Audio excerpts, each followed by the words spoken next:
Très très bien, Franck Ribéry. Merci beaucoup. C'est ce qu'on appelle une mise en PLS.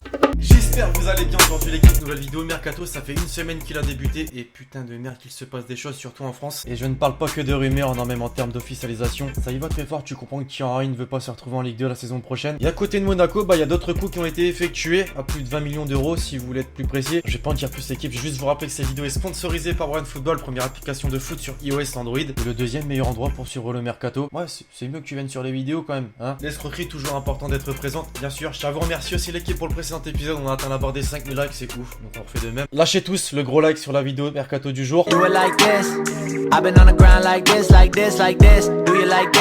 Et pour commencer l'équipe en France, bien évidemment, comme toujours, pas du côté du Paris Saint-Germain, non, on commence à l'Olympique de Marseille, qui va très mal en ce moment. Andrézieux, bon, les envies de meurtre commencent à se faire ressentir du côté des Marseillais. Nouveau rebondissement, aujourd'hui l'équipe dans le dossier Mario Balotelli, puisque comme l'été dernier, la signature de l'attaquant italien a déjà été annoncée comme proche à plusieurs reprises, sans qu'au final cela ne se concrétise. Tout d'abord, Nice doit libérer Super Mario de son contrat, et le club azuréen n'est pas spécialement prêt à le faire immédiatement. Ensuite, Mino Raiola, l'agent du joueur italien, espère et compte faire monter les enchères et se servir de l'Olympique de Marseille pour amener son joueur en Italie. Oui, c'est la nouvelle du jour, puisque la presse italienne, plus particulièrement Tuttosport, confirme que 3 clubs ont répondu aux sollicitations de Mario Balotelli. Il s'agit de Parme, Bologne et de la Sampdoria. Des formations, c'est vrai qu'il ne joue pas l'Europe, comme Marseille d'ailleurs, et rêve simplement de relancer l'attaquant. Et le point clé pour lui, c'est la possibilité d'aller chercher sa place en sélection nationale. Autant dire qu'actuellement les discussions vont bon train, mais ça devrait encore durer. Alors est-ce que Jean-Jacques-Henri Hérault parviendra à le convaincre, ou alors les clubs italiens auront le dernier mot? Donnez-moi votre avis dans les commentaires. Les Marseillais, j'imagine qu'une expression du style catapulte-T, voilà, tu connais la suite, commence à venir à la bouche. Au PSG, désormais l'équipe, on est toujours à la recherche d'un milieu de terrain pour renforcer l'effectif, surtout qu'Adrien Rabiot est annoncé sur le départ. Plusieurs noms ont circulé dans la presse, passant de Weigl, De Jong, De Ligt, Doucouré, justement, qui revient de plus en plus puisque sur le plateau de RMC Sport, le milieu de terrain de Watford a répondu aux questions sur son avenir et s'est montré très intéressé par l'idée de revêtir la tunique parisienne. Mais malgré l'intérêt du joueur et même l'intérêt du club de la capitale, Watford de son côté ne souhaite pas s'en séparer, en tout cas cet hiver. Il réclamerait d'ailleurs pas moins de 55 millions d'euros pour le céder, sachant qu'il faut pas oublier, les amis, les Parisiens, vous le savez, que les champions de France 2017-2018 ne veulent pas aller au-delà des 30 millions d'euros. Alors est-ce que les dirigeants parisiens vont parvenir à négocier son arrivée pour une offre désirée? C'est ce qu'on saura dans les prochaines semaines à venir. Et puisque l'on parle du PSG, une grosse bombe a fait surface cette semaine les amis, puisque selon la presse anglaise, Maurizio Sarri, insatisfait des performances d'Alvaro Morata depuis le début de la saison, souhaiterait recruter Edinson Cavani, aka le meilleur buteur du club de la capitale. Et pour cela, Chelsea envisagerait même de formuler une offre de 55 millions d'euros afin de convaincre Nasser Al-Khelaifi. Alors déjà, une question pour les Parisiens, une offre suffisante ou non pour l'attaquant uruguayen? Faut pas oublier qu'Edinson Cavani fêtera ses 32 ans le 14 février prochain, et les questions sur son avenir se font nombreuses. Sous contrat jusqu'en juin 2020, il n'a toujours pas prolongé son contrat avec le club de la capitale, et un départ du Matador sera logiquement à l'étude du côté des dirigeants l'été prochain. Mais cet hiver, c'est vrai qu'il est difficile d'imaginer un départ de l'attaquant uruguayen, sachant qu'il est l'un des éléments clés de l'attaque parisienne. En Allemagne désormais, l'équipe, le Bayern Munich, continue toujours de s'intéresser à des défenseurs français, puisqu'après la rumeur Lucas Hernandez, c'est celle de Benjamin Pavard qui refait surface. Selon la presse allemande, le dossier du latéral de Stuttgart serait proche de son dénouement. Actuellement deuxième de Bundesliga, le club allemand prépare l'avenir et est actif sur le mercato, même si c'est le secteur offensif qui semble être la priorité des Bavarois, notamment pour remplacer Arjen Robben et Franck Ribéry. Les dirigeants allemands ne délaissent pas du tout les autres secteurs de jeu comme la défense, puisqu'on apprend qu'ils seraient prêts à débourser 35 millions d'euros, la somme de sa clause libératoire, pour le faire venir. Et pourquoi le dossier semble proche du dénouement? Bah tout simplement puisque Stuttgart a besoin de renflouer ses caisses et n'est donc pas contre son départ. Pavard au Bayern, bonne ou mauvaise chose, que ce soit pour le club ou pour le joueur? Donnez-moi votre avis en commentaire l'équipe. Et pour terminer, on va se diriger en Italie, puisque la Juventus, qui a recruté Cristiano Ronaldo, faisant d'ailleurs le plus gros transfert du mercato estival 2018, s'intéresse encore à un joueur du Real Madrid. Selon la presse italienne, James Rodriguez, qui est actuellement prêté au Bayern Munich, pourrait filer à la Juve et donc rejoindre Cristiano Ronaldo, puisque le club bavarois qui a fait venir le joueur colombien à l'été 2017 ne souhaite pas payer la clause de rachat de 42 millions d'euros qui a été fixée lors du prêt. Le Real de son côté ne semble pas le désirer et la Juventus compte en profiter, puisque selon la Gazzetta dello Sport et Tuttosport, la vieille dame avance ses pions pour faire venir le milieu offensif. Une rencontre aurait même déjà eu eu lieu entre l'agent du joueur Jorge Mendes et Fabio Paratici, directeur des opérations football de la Juve, lors notamment des Globe Soccer Awards de Dubaï. Les deux se connaissent puisqu'ils ont été en relation lors des transferts de Cristiano Ronaldo et Joao Cancelo, un transfert qui pourrait donc bel et bien voir le jour, donc pas cet hiver, mais plutôt l'été prochain. Alors pareil, nouvelle question, la même. James Rodriguez à la Juventus, bonne ou mauvaise chose pour le joueur et pour le club? Côté officialisation, désormais l'équipe, on va commencer en France, comme avec la partie rumeur du côté de l'AS Monaco, puisqu'à l'heure où je vous tournais la vidéo, transfert, la dernière, Noldo, l'ancien défenseur brésilien de Schalke, s'apprêtait à signer en principauté et c'est désormais chose faite. Âgé de 36 ans, il s'est engagé jusqu'en juin 2020 avec le club monégasque, tout comme Lil Foster, qui n'est pas forcément connu du grand public, mais est un très jeune attaquant de 18 ans qui vient de quitter les Orlando Pirates, donc pour s'engager jusqu'en juin 2023, en revanche avec l'AS Monaco, qui n'y va pas de main morte au cours de ce mercato, et nous montre ses objectifs de deuxième partie de saison,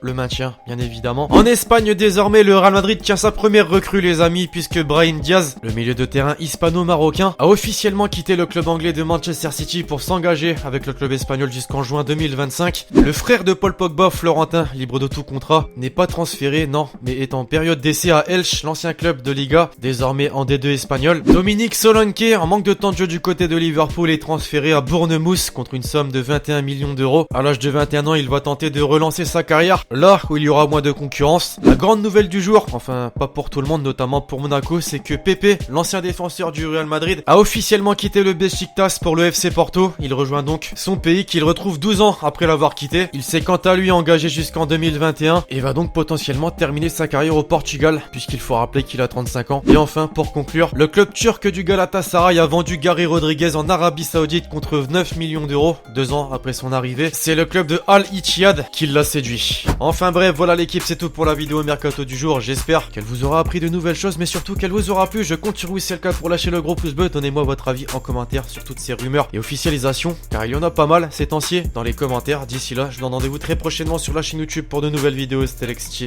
Ciao ciao.